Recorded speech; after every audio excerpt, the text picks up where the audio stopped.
Mr. Craven had it shut when his wife died so sudden. He won't let no one go inside. It was her garden. He locked the doors and dug a hole and buried the key. There's Mrs. Medlock's bell ringing. I must run. After she was gone, Mary turned down the walk which led to the door in the shrubbery. She could not help thinking about the garden which no one had been in for 10 years. She wondered what it would look like and whether there were any flowers still alive in it. When she had passed through the shrubbery gate, she found herself in great gardens, with wide lawns and winding walks with clipped borders. There were trees and flowery beds, and evergreens clipped into strange shapes, and a large pool with an old gray fountain in its midst. But the flower beds were bare and wintry, and the fountain was not playing. This was not the garden which was shut up. How could a garden be shut up? You could always walk into a garden. She was just thinking this when she saw that, at the end of the path she was following, there seemed to be a long wall, with ivy growing over it. She was not familiar enough with England to know that she was coming upon the kitchen gardens, where the vegetables and fruit were growing. She went towards the wall and found that there were a green door in the ivy, and that it stood open. This was not the closed garden, evidently, and she could go into it. She went through the door and found that it was a garden with walls all around it, and that it was only one of several walled gardens, which seemed to open into another one. She saw another open green door, revealing bushes and pathways between beds containing winter vegetables. Fruit trees were trained flat against the wall, and over some of the beds there were glass frames. The place was bare and ugly enough, Mary thought, as she stood and stared about her. It might be nicer in summer, when things were green, but there was nothing pretty about it now. Presently, an old man with a spade over his shoulder walked through the door leading from the second garden.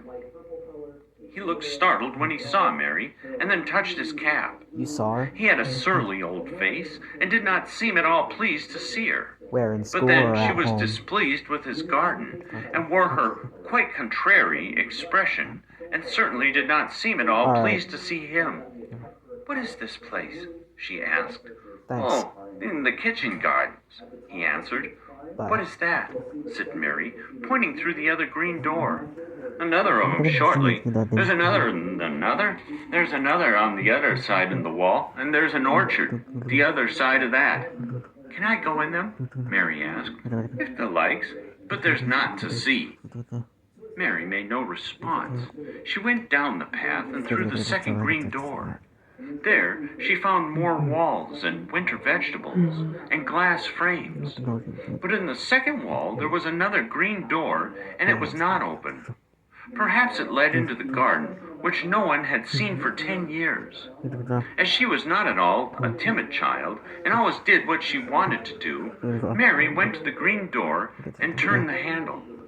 She hoped the door would not open, because she wanted to be sure she had found the mysterious garden. But it did open quite easily, and she walked through it and found herself in an orchard.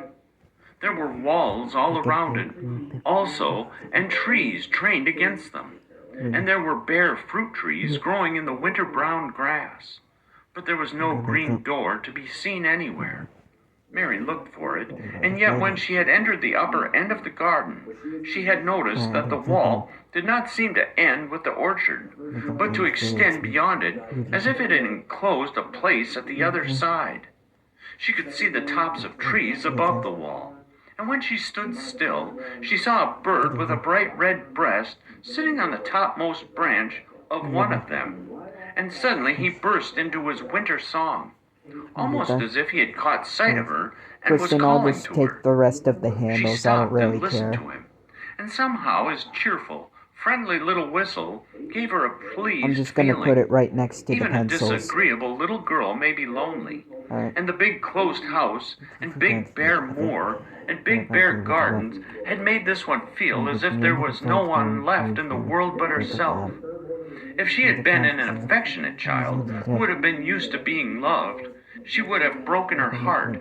But even though she was Mistress Mary quite contrary, she was desolate, and the bright-breasted little bird brought a look into her sour little face which was almost a smile.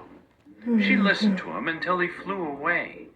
He was not like an Indian bird, and she liked him, and wondered if she should ever see him again.